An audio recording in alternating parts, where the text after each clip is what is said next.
We do have a poll out from the New York Times this weekend, which is dropping jaws inside of television green rooms everywhere.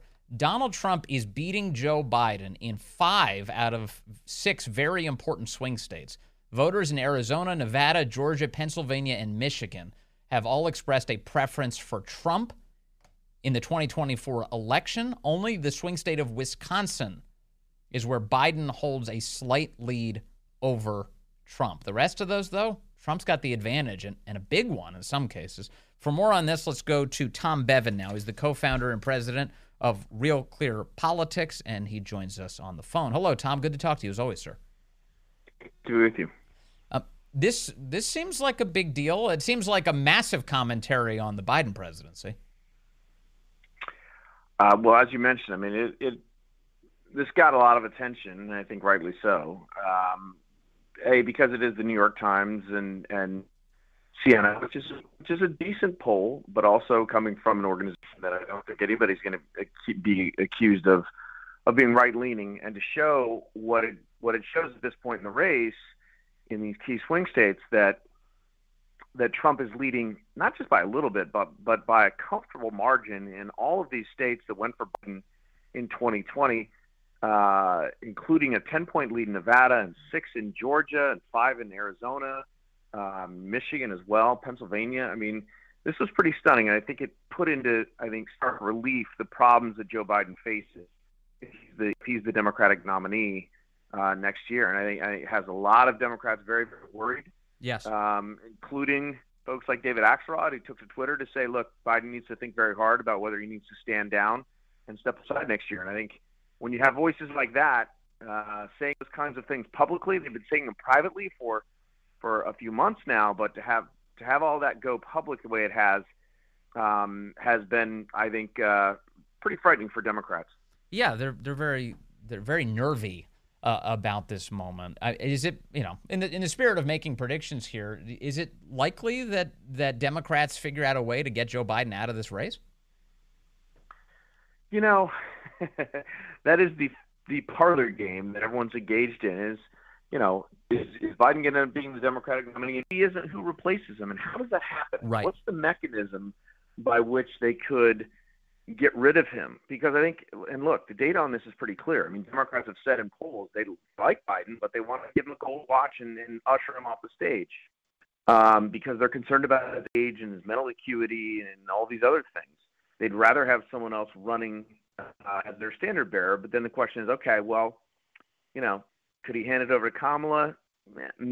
Maybe, but she runs actually as bad or worse in a lot of these states Biden does. Her approval ratings are just as bad. And so I don't think she's the answer. And then the question to Gavin Newsom, he seems to be the next greatest hope. And Yes. There's no easy answer to that, and it's not like Kamala Harris is just going to step aside and say, "Yeah, you can budge in line in front of me, yes, Mr. Progressive from California, white guy in front of the first African American female vice president in the country's history." I don't think that's going to happen either.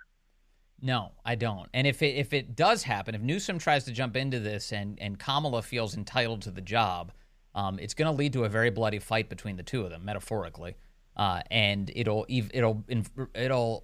result, I think, in even more fracturing of their base, which that's the last thing Democrats need right now. In fact, in this New York Times poll, black voters are now supporting Donald Trump by 20. They have a 22% support for Trump in these swing states. As the New York Times points out, that is unheard of in presidential politics for a Republican in modern times. Additionally, Joe Biden has a single-digit advantage over Trump among Hispanic voters.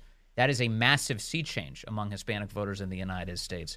So we're looking at some pretty big demographic shifting, aren't we, Tom? We are. I mean, that was one of the most shocking things. The New York Times pointed out the more diverse the state, the better Trump did. So in Nevada, for example, which has a huge Hispanic population, that was Trump's biggest lead. And in Wisconsin, which is the most white state of the bunch, that's the only state where Joe Biden had a slim lead, 2-point lead. But the more diverse the electorate, the better it was for Trump. And you mentioned the numbers; he's getting sort of historic numbers. And the thing that was really unified across all of these demographics was economics. I mean, all of these voters said they are in worse shape now. They're feeling more pain now under Biden's economy, and they have fond memories of Trump. They may not like him as a person, but they recognize that the economy is better when he was leading the country, and they're very frustrated with the way things are right now. So when it comes to Trump, would you say diversity is his strength? I don't know that I go that far. I mean, listen, it is, the view among Democrats, and, we ran a couple pieces on Real Clear Politics about this. Yeah. As, telling Democrats, basically saying, listen, don't panic over this. This is just a snapshot in time. And, oh, by the way, this is Biden's under the microscope right now. But when it gets to actually being a choice, and they're counting on the fact that Donald Trump is, if nothing else, he is a great unifier of the Democratic Party. He is a turnout machine, right, for Democrats, and they're hoping, when they may not like Biden, they may not like the economy, but if they're actually faced with that choice a year from now, that they would actually pull the lever for Democrats. That remains to be seen, because both of these candidates are known quantities. And right now, Trump seems to be the upper hand. So the voters in this New York Times survey were asked what their opinion of the economy is, and there's a number that stands out to me, a lot of numbers that stand out, but here's one from the crosstabs. Only 6% of Democrats rate the economy as excellent. Only 6% say that the economy is excellent under Biden. The economy seems like the screaming lead to this poll. Tom Bevan. In other words, like for Republican candidates across the country, and certainly the front runner, in this case Donald Trump if he gets the nomination, the economy is the thing that they clearly have to pound. There's no question the economy is the number one issue. It's an order of magnitude. But I'll remind your listeners, Vince, that was the case in November of 2022. A year ago, it was clear from the data, and voters were facing 8% on inflation, $5 a gallon gas, and by every single economic metric out there, the Democrats should have taken a beating at the polls, and they simply did not for a variety of reasons.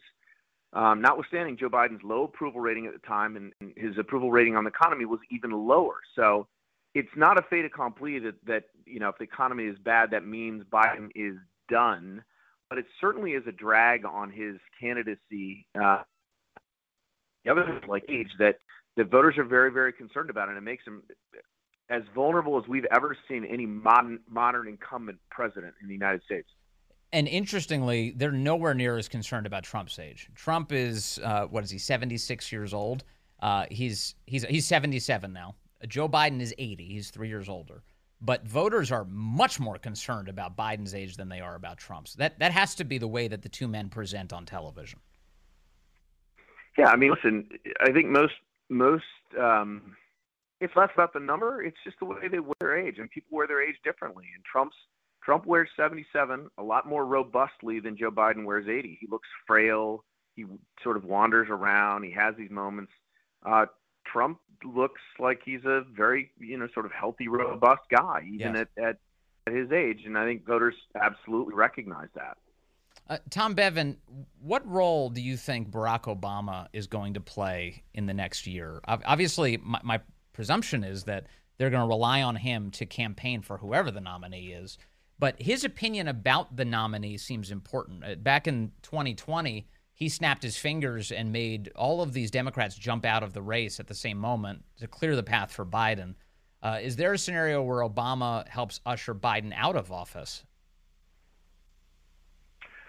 Oh, I mean, there is it depends on, there is a theory floating around that, the only person who could do what we were just talking about, who could supplant Kamala Harris and unify the Democratic Party, on the sort of eve of the election or at the last minute in the 11th hour would be Michelle Obama, who would, come into Chicago, her hometown where the DNC is going to be next August, and win by acclamation.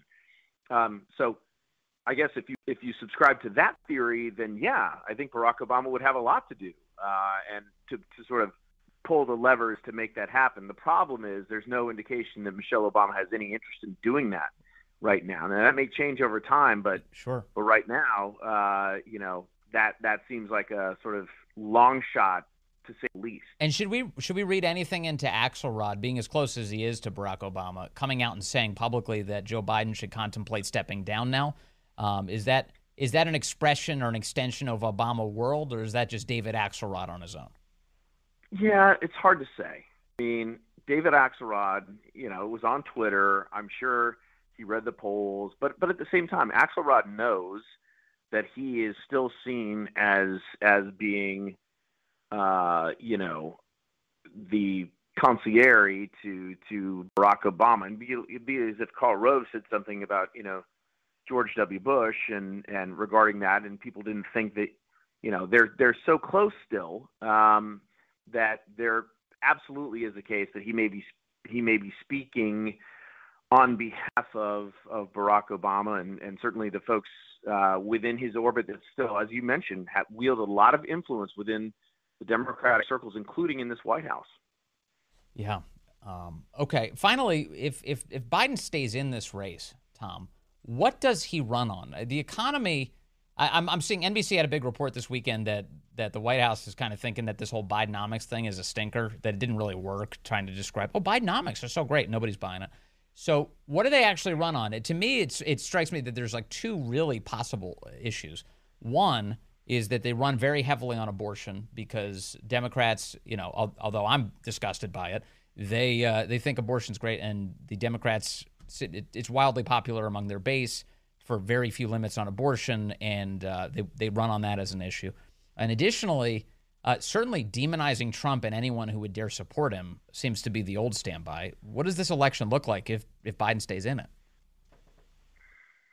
Yeah, I mean, I mentioned November 22 and the way the Democrats had a better than expected showing, and they did it in part by doing both of the things. Remember, Joe Biden gave that speech in Philadelphia with the sort of red lights behind him, talking about democracy being at risk, et cetera, and really trying to tie every Republican in the country to Donald Trump. And they also, leveraged abortion as best they could during that election.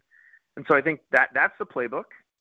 Because again, look, there's still a year. The economy could improve. Inflation has been going down, although it still is the case, as you mentioned, that when the administration and the president, Karine Jean-Pierre, try and stand up and tell everybody how great the economy is, it just doesn't ring true because people still know they're paying, $5 a gallon for milk at the store. And I mean, it's just the prices are really still hitting people in their pocketbooks every single day. So right. It doesn't match with reality. It's not winning any voters. It's not gaining any traction. And so yes. If the economy doesn't improve, it's not going to be an area that they're going to be able to focus on and have any success with. So I suspect you're right. It'll be all culture.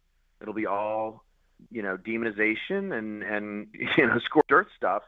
But again, it's going to come down to these, they can muster their resources as they did last time in the 8 states that matter, and that's where it's going to be won or lost. Right. Yeah. Never run on an issue where it's super easy to fact check it. Like if you're going to lie, like, the economy is great. Then you just look at your bank account. You're like, no, it's not. It's not great here. Tom Bevan, thank you very much. I appreciate your time as always from Real Clear Politics. Always good to talk to you, sir.